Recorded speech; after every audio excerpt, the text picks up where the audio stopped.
Discriminatória administrativa na área calunga. O Instituto da Discriminatória. A discriminatória é o meio utilizado para se fazer a separação das terras devolutas das particulares. E por que isso? Como é que as terras rurais públicas se misturam com as terras particulares? A seguir são oferecidas em detalhe as respostas dessas indagações.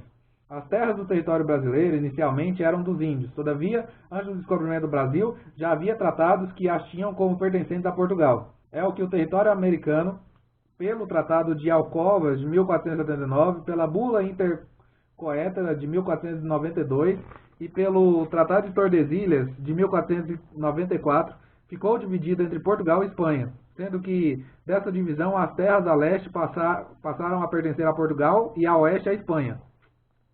Assumindo a administração do Brasil, Portugal o fez repartindo as terras brasileiras pela forma lá existente, ou seja, pela concessão de sesmarias, que eram doações de áreas rurais às pessoas interessadas. Esse regime de concessão de terras vigorou de 1530 até 17 de julho de 1822, quando foi suspenso pelo então governo imperial, ficando as terras brasileiras no chamado regime de ilegabilidade, até a publicação da Lei nº 601 de 1850, período chamado como regime das posses. A Lei 601, 18 de setembro de 1850, estabeleceu o regime jurídico de compra e venda para as terras do Brasil, determinando que as glebas do governo fossem vendidas em asta pública, devidamente medidas, demarcadas e divididas, observando-se, no mais, a burocracia decorrente da lei. Aperfeiçoando o regime imposto pela Lei 601, quando se concluiu que as terras devolutas não eram somente as devolvidas pelo não cumprimento das obrigações dos sesmeiros que caíam em comisso, o conceito de terra pública devoluta passou a ser: terras devolutas são aquelas que, não estando aplicadas a nenhum uso público federal, estadual ou municipal, também não se incorporam no patrimônio privado por qualquer título legítimo.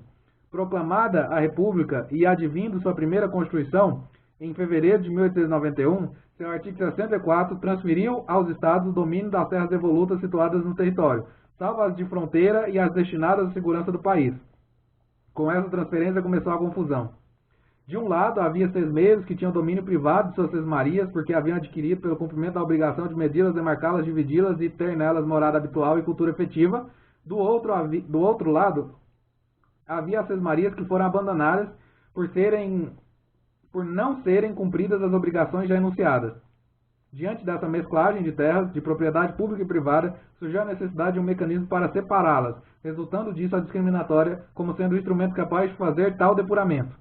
Inicialmente, estudou-se a questão administrativamente, o que não eliminava os litígios surgidos entre Estado e o particular, porque as decisões dessa espécie cabem medida junto ao judiciário. As discriminatórias litigiosas tinham força coercitiva para resolver as controvérsias e a administrativa não.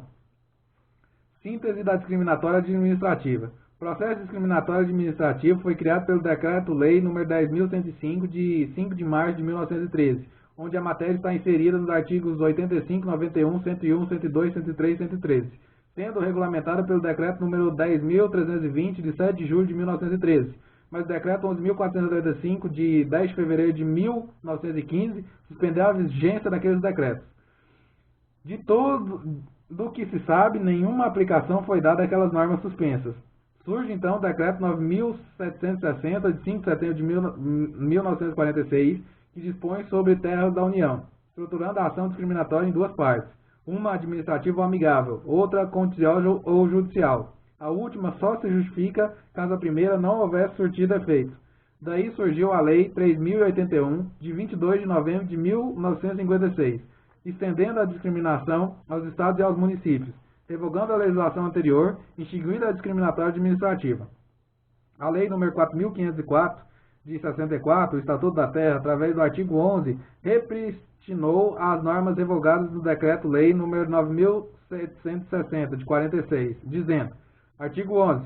O Instituto Brasileiro de Reforma Agrária fica investido os poderes de representação da União para promover a discriminação das terras devolutas federais, restabelecida a instância administrativa disciplinada pelo Decreto-Lei nº 9.760, de 5 de setembro de 1946, e com autoridade para reconhecer as posses legitimadas manifestadas através de sua cultura efetiva e morada habitual, bem como para incorporar ao patrimônio público as terras devolutas federais ilegalmente ocupadas e as que se encontrarem desocupadas. Parágrafo 1º. Através de convênios celebrados com estados e municípios, iguais poderes poderão ser atribuídos ao Instituto Brasileiro de Reforma Agrária quanto às terras devolutas estaduais e municipais, respeitada a legislação local, o regime jurídico próprio das terras situadas na faixa de fronteira nacional, bem como a atividade dos órgãos de valorização regional.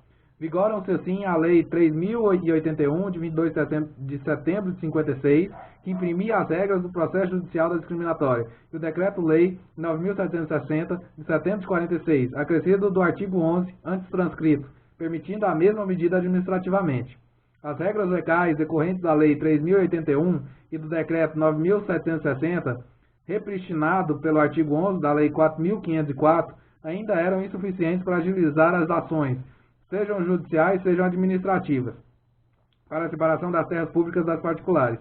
Por isso surge a Lei 6.383, de 7 de dezembro de 1976, que dispõe sobre o processo discriminatório das terras devolutas da União e dá outras providências.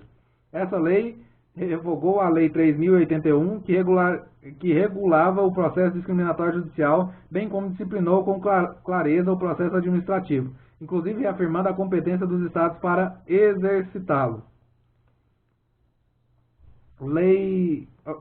O artigo 27 da Lei 6.383 dispõe: artigo 27. Processo discriminatório previsto nessa lei aplicar-se-á no que couber às terras devolutas estaduais, observando o seguinte: na instância administrativa, por intermédio do órgão estadual específico, através do Instituto Nacional de Colonização, INCA, mediante convênio. Na instância judicial, na conformidade que dispõe a lei da organização judiciária local. Diante do que ditou o artigo 27, agora transcrito, surgiram no país opiniões de juristas da área agrária, especialmente de procuradores do INCA e dos institutos de terra do Estado, sobre a matéria. Eram duas correntes. Uma entendia que os estados, via seus institutos de terras, podiam promover discriminatória administrativa, e outra entendia que não.